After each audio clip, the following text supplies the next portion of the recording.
Hi everyone, welcome back to Tutorials by David again, and in this video I will show you ways of why is your VPN on your Android connected but not working. If your VPN is connected but not working on your Android, then here's how to troubleshoot your problem. First, you want to check your internet connection, so without the VPN to make sure Wi-Fi or mobile data is working. Then try switching to a different VPN server in your app since some location may be overloaded or blocked.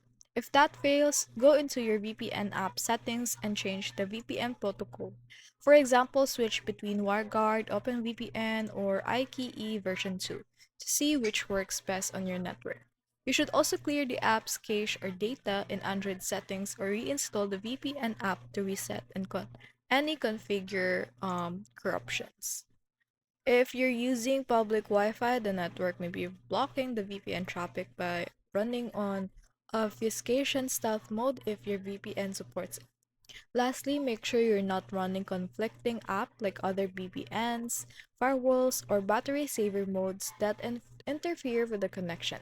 So if none of these work, you must contact your VPN provider support to confirm if there are issues with the Android compatibility or region restrictions.